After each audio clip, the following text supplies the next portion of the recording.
Calmer les esprits et vite. Alors que le ton ne cesse de monter entre les États-Unis et l'Iran, Emmanuel Macron veut encore croire en une solution négociée. Promis cette semaine, le président décroche son téléphone. Nous allons poursuivre notre travail, qui est un travail de médiateur, de négociateur. Je parlerai certainement du président Rouhani dès mon retour. Et j'aurai cette semaine le président Poutine et le président Trump. Et l'essentiel est aujourd'hui, à mes yeux, de sauver l'accord nucléaire. Pour sauver cet accord arraché en 2015, Emmanuel Macron ne ménage pas ses efforts. La semaine dernière, il dépêche son conseiller diplomatique Emmanuel Bonne à Téhéran. C'est sans compter sur l'acharnement de Donald Trump. Le jour de l'arrivée de l'émissaire français, le président américain torpille d'un tweet l'initiative française. L'Iran enrichit de l'uranium depuis longtemps en secret. Les sanctions vont bientôt être durcies, considérablement. Du côté iranien, ce n'est pas beaucoup mieux. Téhéran a confirmé la détention depuis le début du mois de juin d'une chercheuse franco-iranienne, Fariba Adelka, experte en sciences politiques. En avril 2015, elle était invitée sur notre plateau. Je crois qu'il faut vraiment accepter qu'il y a deux pouvoirs en Iran, le pouvoir de la rue et le pouvoir de l'État. Cette rue n'a jamais, la rue n'a jamais été vidée de sa population. Dans un tel contexte, Emmanuel Macron peut-il encore sauver l'accord sur le nucléaire iranien ? Existe-t-il un compromis possible entre Téhéran et Washington ? Une confrontation entre ces deux puissances est-elle devenue inéluctable ? Bonsoir à tous les trois, merci de nous avoir rejoints sur ce plateau. À mes côtés, Armin Arifi, vous êtes journaliste spécialiste du Moyen-Orient au Point, au journal Le Point, et vous êtes l'auteur de ce livre, Un printemps à Téhéran, la vraie vie en République islamique, paru chez Plomb. Selon vous, il y a une réelle volonté européenne de sauver l'accord sur le nucléaire, mais cette volonté, vous dites qu'elle ne pèse pas lourd aujourd'hui face à la pression mise par Donald Trump sur l'Iran. À vos côtés, bonsoir Sylvie Matelli, vous êtes économiste, spécialiste des questions de défense, directrice adjointe de l'IRIS, l'Institut de relations internationales et stratégiques. Et selon vous, Sylvie Matelli, les Iraniens ne croient plus en la capacité d'action des Européens. Il y a clairement en ce moment un durcissement du régime des Mollahs. Et puis à vos côtés, bonsoir Corentin Célin, vous êtes professeur agrégé d'histoire, spécialiste des États-Unis. Selon vous, la France ne peut ni s'aligner sur les États-Unis qui sont sortis du traité, ni sur l'Iran qui vient de le violer. Donc Emmanuel Macron se retrouve pris en étau et Donald Trump semble visiblement se réjouir de cette impuissance française. Tout de suite, pour ouvrir le débat, Hélène, vous avez une question d'un téléspectateur. Et la question est simple. Où est la place de la France dans cette négociation mondiale ? Armin Arifi, Emmanuel Macron est-il un médiateur crédible aujourd'hui ? Est-ce qu'il y a seulement un terrain d'entente possible encore entre Téhéran et Washington ? Un politicien crédible, oui, dans le sens où c'est un homme qui parle aussi bien avec le président iranien Hassan Rouhani, le président américain Donald Trump. C'est un homme politique qui mouille la chemise, comme on dirait, qui n'a pas hésité à dépêcher à plusieurs reprises son conseiller diplomatique à Téhéran pour tenter de sauver l'accord. La question, c'est que peut-il sauver de cet accord ? En sachant qu'aujourd'hui, la balle est clairement dans le camp des Américains sur une question, celle des ventes de pétrole iranien. Ça fait maintenant donc 1 an depuis le retrait américain unilatéral de l'accord sur le nucléaire que les Iraniens ne peuvent plus vendre de pétrole. Or, le pétrole iranien, c'est 40% des recettes de l'État iranien. Aujourd'hui, le pays vit un véritable blocus. Et il y avait encore quelques pays qui bénéficiaient de waivers, comme on dit en anglais, d'exemptions. Or, depuis le mois d'avril dernier, les Iraniens, ces waivers ont été supprimés par Donald Trump et l'Iran ne peut plus exporter du tout son pétrole. De 4 millions de barils jour au moment de l'accord sur le nucléaire, on arrive aujourd'hui à moins de 500 000. C'est une économie qui est exsangue, étouffée. De fait, les Iraniens, ce qu'ils réclament, c'est un geste de la part de Donald Trump pour pouvoir continuer à vendre ne serait-ce que 1 million de barils par jour. Et c'est là-dessus que Emmanuel Macron, via son conseil diplomatique, souhaite agir. Maintenant, il n'y a pas de volonté, comme on l'a vu au niveau du tweet de Donald Trump, de laisser les Iraniens bénéficier de ces avantages. Ces exceptions, justement, sur les ventes de pétrole, vous le rappeliez, elles ont été annulées donc, par Donald Trump. Il n'y a plus d'exception. Pour essayer de contourner ce blocus américain, les Européens ont mis en place un système, Anne, mais un système auquel n'ont pas adhéré tous les pays de l'Union européenne. C'est votre chiffre du jour. Oui, 10, car en effet, ce sont 10 pays de l'Union européenne qui se sont engagés à utiliser l'Instex. Donc c'est un système, en effet, de troc qui permet de contourner les sanctions américaines contre l'Iran. l'Iran. Alors, 10, on est loin des 28 membres de l'Union européenne. D'abord, est-ce que ces 10 vont aller jusqu'au bout, Corentin Sellin, ou est-ce qu'ils peuvent se dégonfler? Et est-ce que, même s'ils allaient jusqu'au bout, ça peut changer quoi que ce soit au sort de l'Iran? Non, pas pour l'instant, et c'était d'ailleurs un des constats d'échec après la visite à laquelle faisait allusion Armin Arrefi la semaine dernière du conseiller diplomatique Emmanuel Bonne à Téhéran. Les Iraniens ont constaté que l'instex, c'est quoi?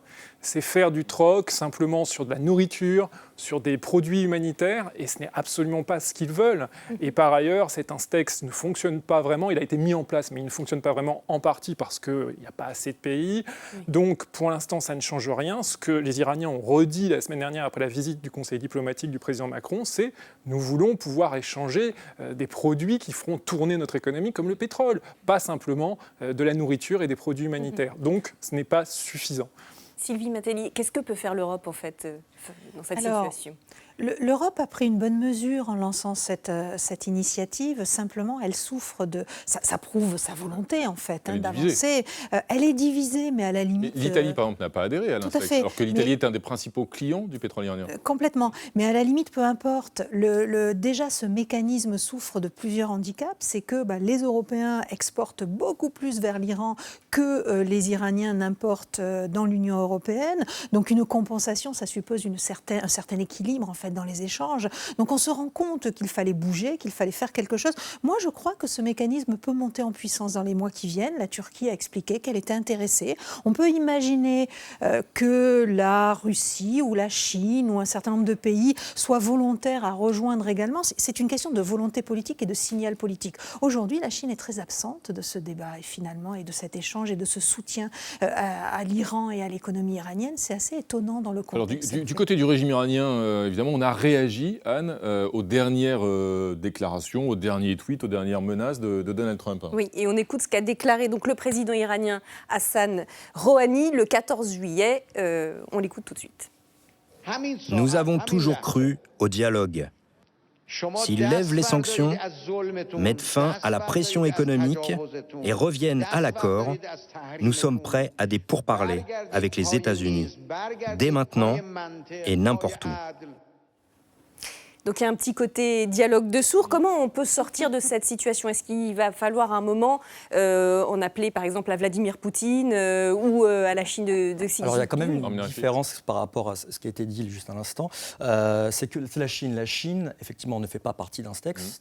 Sauf que la Chine continue à acheter du pétrole, en tout cas une certaine partie de pétrole iranien. Pas officiellement, mais dans les faits, elle continue. D'ailleurs, il y a plusieurs tankers qui ont été aperçus parce qu'elle est assez puissante pour ne pas se soucier des sanctions américaines, peut-être, tout simplement. D'une certaine manière. Maintenant, il y a un chiffre aussi que j'aimerais aujourd'hui avancer, c'est le chiffre de 0. C'est la somme des transactions permises par Instex. C'est-à-dire qu'aujourd'hui, on n'a aucun, malgré le lancement de cette chambre de compensation, on n'a aucun transfert commercial, aucun flux financier qui est passé de l'Iran à l'Europe, y compris sur des produits comme des produits pharmaceutiques, des produits alimentaires, ce dont a besoin la population iranienne qui est visée de plein fouet par les sanctions. Donc aujourd'hui, on a un accord, en tout cas jusqu'au 1er juillet dernier, qui a été respecté par l'Iran. C'est l'Agence internationale de l'énergie atomique qui l'a dit. L'Iran a accepté de diminuer drastiquement son programme nucléaire pour que l'on s'assure ici en Occident qu'il ne cherche pas la bombe. De l'autre côté, il était prévu que l'Iran bénéficie de contreparties économiques, sauf que aussi bien sous Obama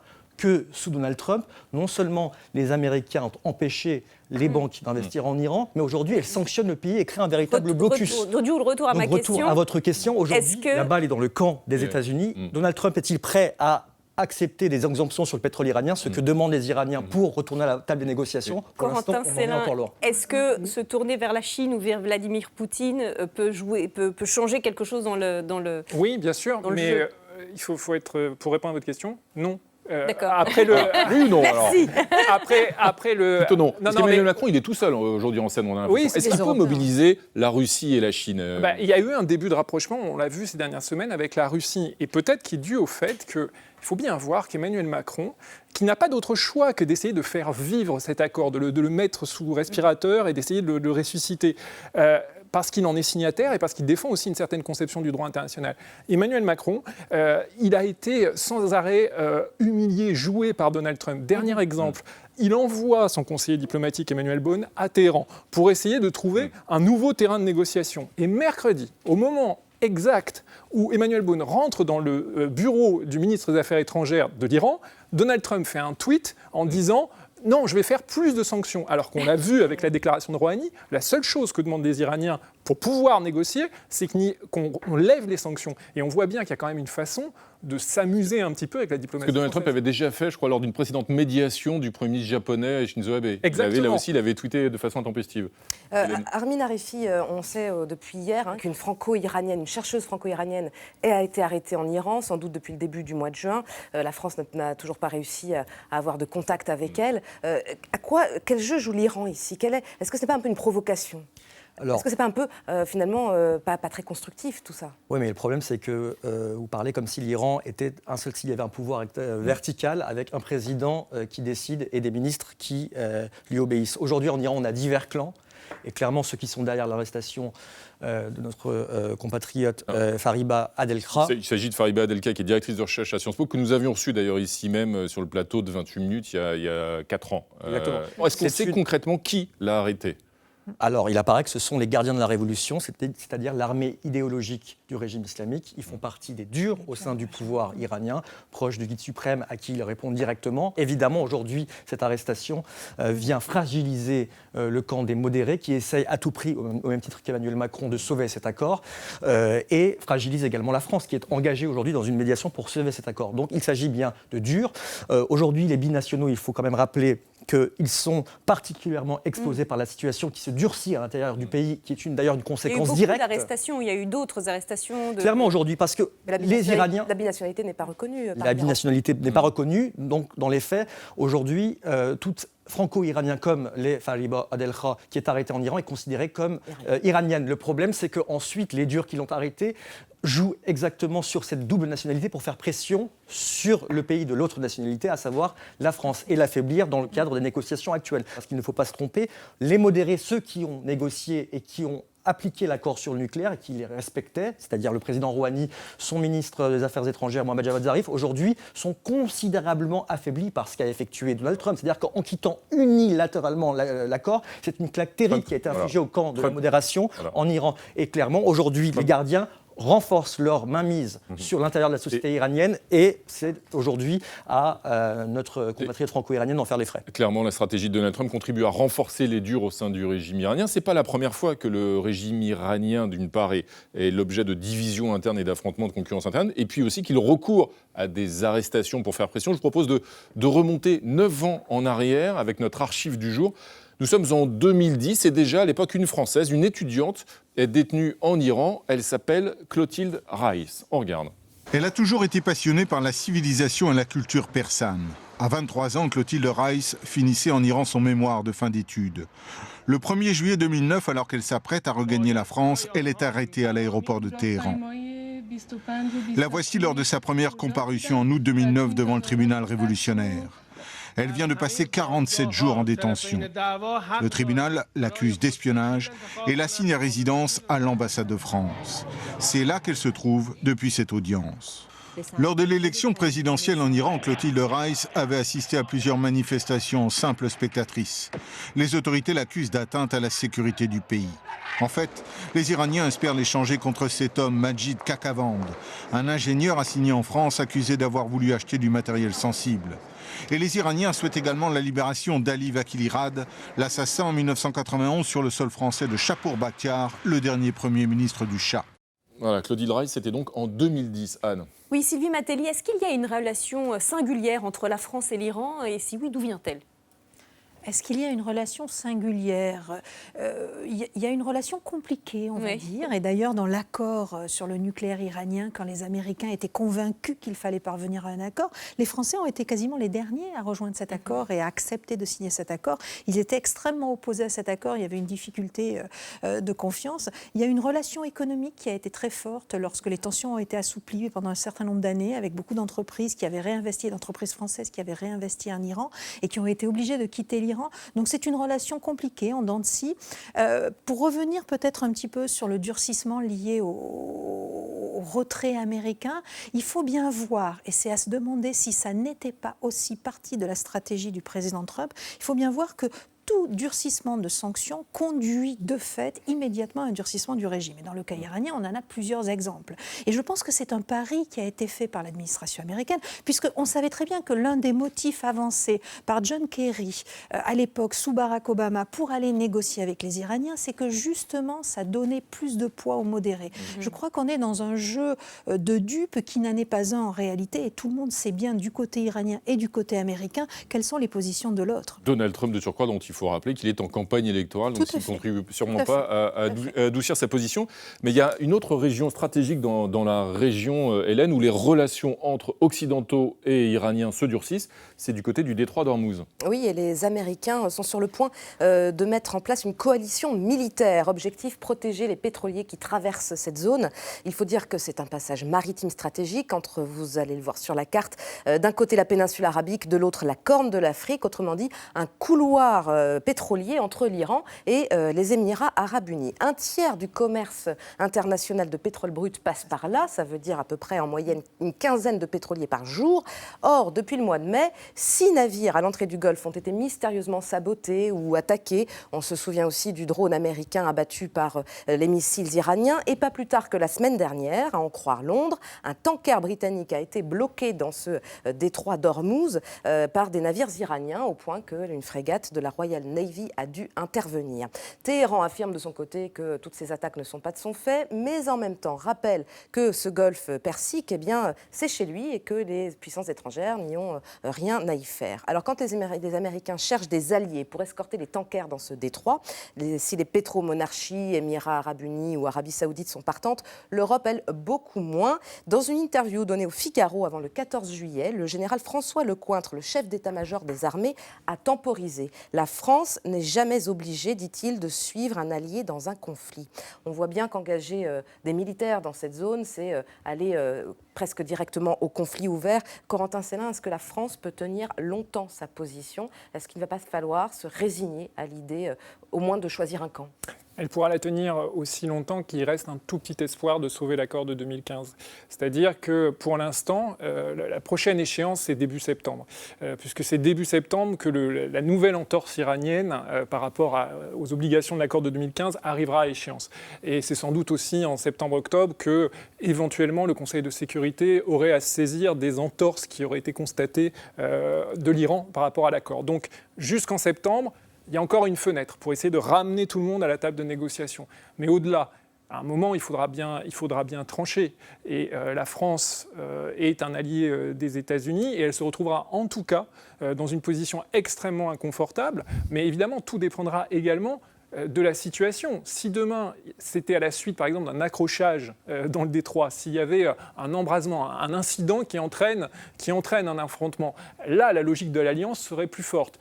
Si par contre, il s'agit simplement, j'allais dire, en temps ordinaire, d'organiser des convois dans le détroit, comme les États-Unis ont toujours voulu le faire, ils l'ont déjà fait à la fin de la guerre Iran-Irak, au moment des plus fortes tensions avec l'Iran, bon, là, la France pourrait peut-être se dégager. Mais si jamais il y a un incident, les logiques de l'Alliance prévaudraient. Ça veut dire, Sylvie Mattei, que la France ne peut pas se retrouver dans la même logique qu'est celle dont on se souvient, celle de 2003, lors du conflit, lors de l'intervention américaine en Irak, où finalement, jusqu'au bout, la France s'y est opposée. Elle a même, à l'époque, mis son veto au Conseil de sécurité de l'ONU. Oui, tout à fait. Elle peut adopter la même stratégie. Mais s'isoler, en fait. Voilà, s'isoler. Et puis vous souvenez des conséquences. Tout à fait. Ça n'avait pas empêché le conflit et ça avait eu d'énormes conséquences pour les intérêts français, les intérêts politiques, les intérêts économiques également, avec une relation qui s'était largement refroidie avec les États-Unis.